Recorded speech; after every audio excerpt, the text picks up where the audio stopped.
Good morning, good afternoon, or good evening, my beautiful hot messes. My name is Mistress Lavender, and today I'm reading Rich AF by Vivian Tu. I'm on page 172, I believe, so we're going to start there. But if you don't know me or what book I'm reading, go ahead and like, comment, and subscribe. Let's begin. I'm starting at Fast. Fast, Faster investments as earning you a return. If you have a positive delta, if your investment earnings are bigger than your debt interest payments, you'll make more money over the long term. Yes, even if you're technically in debt. Think of it as like a bucket of water with a leak in it. The water might be trickling down at the bottom drip by drip, your debt interest rate, but if you're pouring more water in from a high powered hose, your investment returns, the bucket will still get fuller over time. So, you can make money on investments while having debt if you can achieve that positive delta. And to do that, to keep the water level in your bucket steadily rising, you first need to know the hose rate. How fast your water, aka money, will on average flow into your bucket, aka your investment account. Fortunately, you don't have to guess how fast money will come into your bucket because we have decades and decades of historical data that can show us on how much, on average, the market tends to grow over time in the form of a single handy number. That magic number, 7%. 7% is based on the average return of the S&P 500 over the past 30 years. Why the S&P 500? Because the S&P 500 comprise whatever the 500 biggest companies trading stock in the United States, and is therefore considered a reliable measure of how fast the economy overall grows over time. How does how does that get us 7%? By calculating those 500 companies' performance over a nice long chunk of time, like 30 years, accounting for inflation, of course, and estimating averages on the low end of the average, just to be on the safe side. We arrive at the hose rate of 7%. In other words, some years the water, money, from your investments might trickle down to 3%, and other years it might bump up at 20%. But on average, over time, because time is key, you can reasonably count on 7% in inflow per year.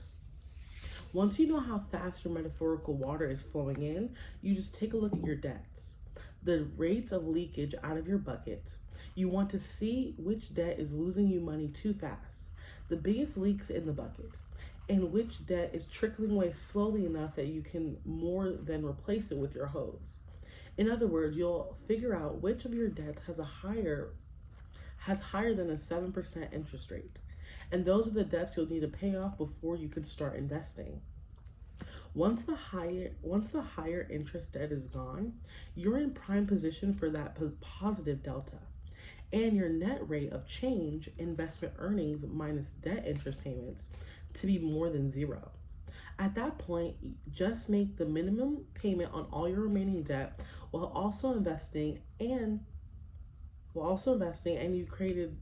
you essentially created a money printer.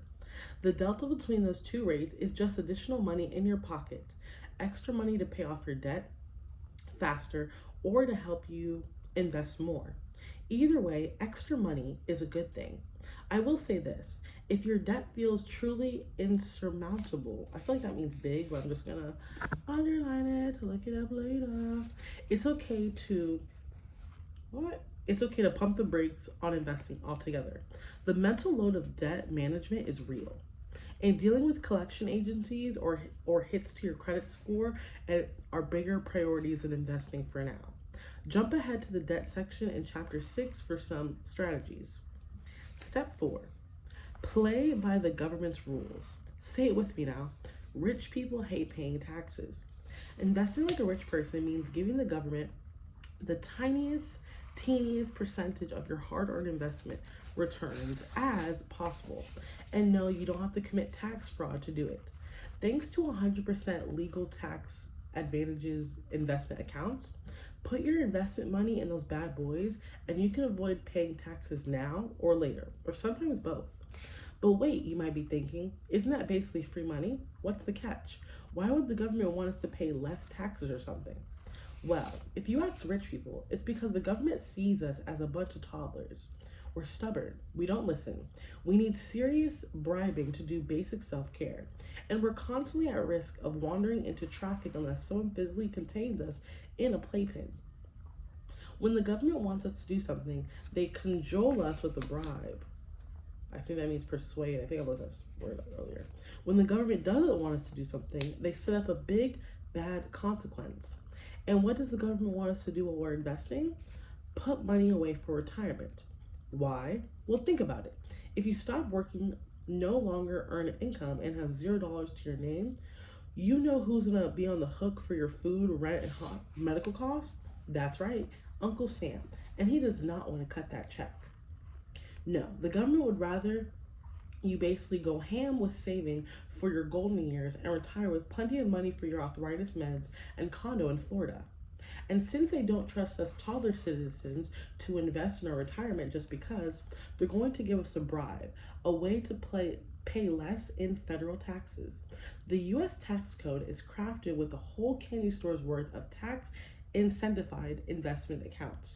By using these special kinds of accountants to invest, you're agreeing to certain restrictions, as in, you can only use that money after you reach a certain age, but also stacking up delicious advantages like paying up less money in the government score. The irony, of course, is that rich people are the least likely to actually need government assistance in retirement, and they never be so ignorant and backward as to neglect saving for the long term. They don't need to be incentivized, but they'll totally still take the tax break because free money. That said, some tax advantage investment options contributing to IRAs, for example, do have income limits and other restrictions. So it's not like the rich get a free for all either. So to invest like a rich person, you're going to prioritize these what? You're going to prioritize these tax advantage retirement accounts first and foremost. Take that, Uncle Sam. Step 5: know your goals, time horizon, and risk tolerance. I'm gonna stop there because I'm gonna stop there. But at least I'm reading. Hey, go look at me. I didn't read that many pages. I'm on 175. I literally read like 4 pages. But look at that. Look at us reading every day. Proud of me. Whoop, whoop. But again, my name is Mistress Lavender. I'm reading Rich AF by Vivian 2. I'm stopping at 175. And I'll see you guys tomorrow. Thanks for joining me. And I'll talk to you later. Bye.